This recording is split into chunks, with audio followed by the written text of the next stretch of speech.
Hello, my name is Jen Medina, and this presentation explores the historical movements, key figures, and pedagogical shifts that have shaped our education in the United States. By tracing its evolution, we can understand how these developments continue to influence equity and access in the field today. Art education has transformed over time, moving from rigid industrial training models to student-centered and multicultural approaches. This shift is not just about teaching methods, but about power, who gets access, what narratives are told, and whose artistic traditions are valued.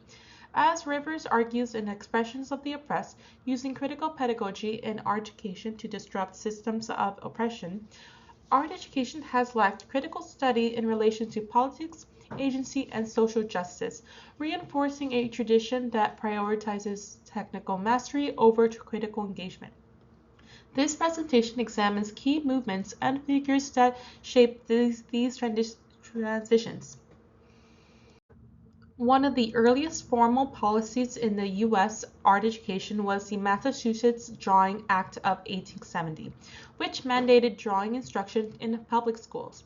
Walter Smith, appointed as the state's drawing supervisor, implemented a curriculum emphasizing technical precision for industrial applications.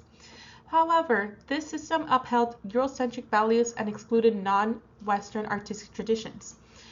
Haynes, in Historical Perspective and Antecedent Theory of Multicultural Art Education from 1954 to 1980, critiques such approaches, arguing that curricular hegemony has historically prevented art education from challenging social systems of oppression. In response to these limitations, John Dewey's progressive education movement in the late 19th and early 20th centuries emphasized experiential, student-centered learning. Dewey believed that art should not be a passive subject, but an interactive process that fosters critical thinking. His ideas directly influenced multicultural approaches in art education. Newman's in Promoting Intercultural Understanding Through Art expands on this, stating that intercultural understanding through art is best achieved by engaging students in direct experiences with culturally diverse artworks. These principles laid the groundwork for later equity-driven reforms. The arts and crafts movement from 1880s to 1910s, inspired by William Morris and John Ruskin's, reacted against industrialization by prioritizing handcraftsmanship in art education. Meanwhile, the child art movement from 1900s to 1920s, led by Franz Siget, emphasized children's innate creativity over rigid technical instruction. However, Newman critiqued these movements for overemphasizing aesthetic and craftsmanship while missing the deeper potential of art to foster intercultural empathy and critical engagement.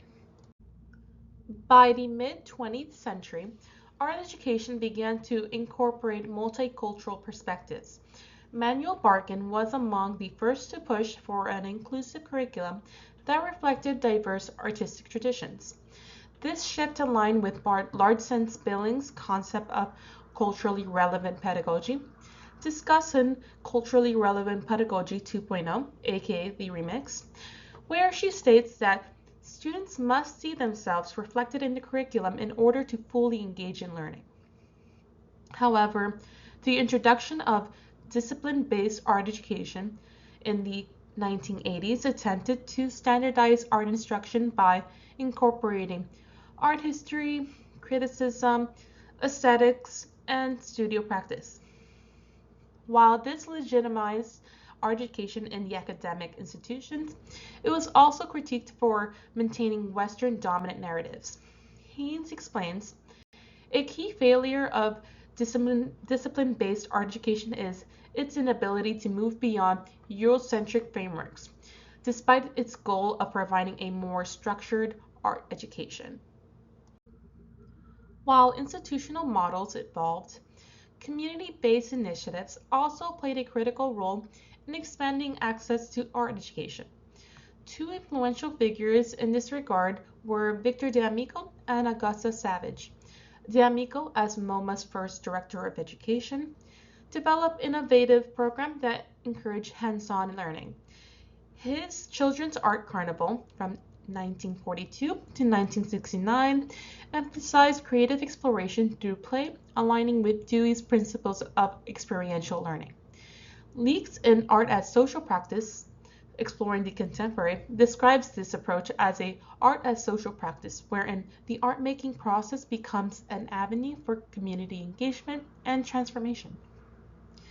In contrast, Augusta Savage focused on racial equity in the arts.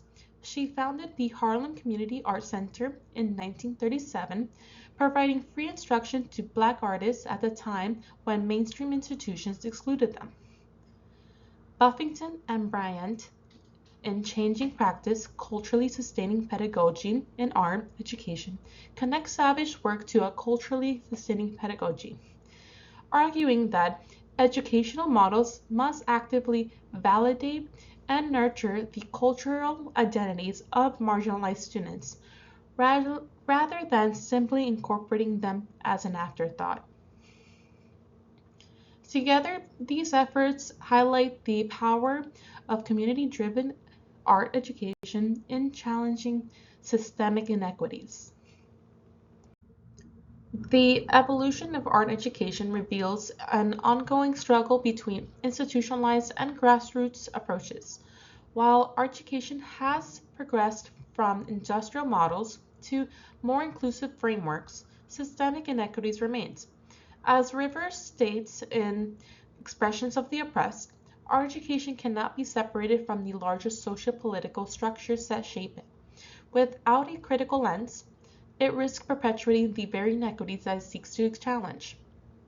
Moving forward, educators must balance institutional frameworks with community-driven initiatives to ensure that art education remains a space of empowerment, reflection, and equity.